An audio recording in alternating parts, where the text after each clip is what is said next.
Web developer ആവാൻ ഒരു beginner ആദ്യം ജാവാസ്ക്രിപ്റ്റ് ആണോ പൈത്തൺ ആണോ ആദ്യം പഠിച്ചു തുടങ്ങേണ്ടത്?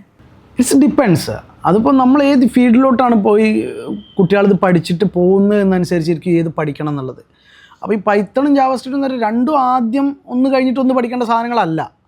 അപ്പോൾ വെബ് ഡെവലപ്പറായിട്ട് മാറാൻ പോവുകയാണ്, അല്ലെങ്കിൽ ഒരു ഫുൾ സ്റ്റാക്ക് ഡെവലപ്പർ, അല്ലെങ്കിൽ ഒരു മെയിൻ സ്റ്റാക്ക് ഡെവലപ്പർ, ആ രീതിയിൽ പോവുകയാണെങ്കിൽ നമ്മൾ ജാവാസ്ക്രിപ്റ്റ് ഫസ്റ്റ് തന്നെ തുടങ്ങണം. പക്ഷേ നേരെ മറിച്ച് കൂടുതലും AI അല്ലെങ്കിൽ പിന്നെ മെഷീൻ ലേണിംഗ് ഈ രീതിയിലൊക്കെ പോകണം എന്നാണെങ്കിൽ പൈത്തൺ തന്നെ. അപ്പോൾ പൈത്തൺ പഠിക്കുന്ന സമയത്ത് ഈ ജാവാസ്ക്രിപ്റ്റ് ഒരു കൂടെ പഠിച്ചിട്ട് പോകണമെന്ന് നിർബന്ധമൊന്നുമില്ല. ഒരു ആഡ് ഓൺ ആണെങ്കിൽ പോലും അത് ഒരു ഇമ്പോർട്ടൻ്റ് ആയിട്ടുള്ള കാര്യമല്ല. പൈത്തൺ ഡയറക്റ്റ് തന്നെ സ്റ്റാർട്ട് ചെയ്യാം. വെബ് ഡെവലപ്മെൻറ്റ് ഫീൽഡിലോട്ടാണ് പോകുന്നതെങ്കിൽ ജാവാസ്ക്രിപ്റ്റ് ഡയറക്റ്റ് സ്റ്റാർട്ട് ചെയ്യാം. അത് തമ്മിൽ വലിയൊരു ബന്ധങ്ങളൊന്നും ഉള്ള കേസല്ല. പിന്നെ ഈ പൈത്തണിലുള്ള എല്ലാ AI ആണെങ്കിലും ഒരു ഇതുള്ള എല്ലാ ഫീച്ചേഴ്സും ഇപ്പോൾ വെബ് ഡെവലപ്മെൻറ്റിലോട്ട് വരുന്നുണ്ട്. അത് ജാവാസ്ക്രിപ്റ്റിലാണ് വരുന്നത്. ഈ പൈത്തണിലെ പ്ലഗിൻസും കാര്യങ്ങളെല്ലാം പിന്നെ AI കാര്യങ്ങളെല്ലാം വെബ് ഡെവലപ്പിലോട്ട് വരുന്നത് ജാവാസ്ക്രിപ്റ്റിലാണ്. അപ്പോൾ അതാണ് അതിൻ്റെ കാര്യങ്ങൾ.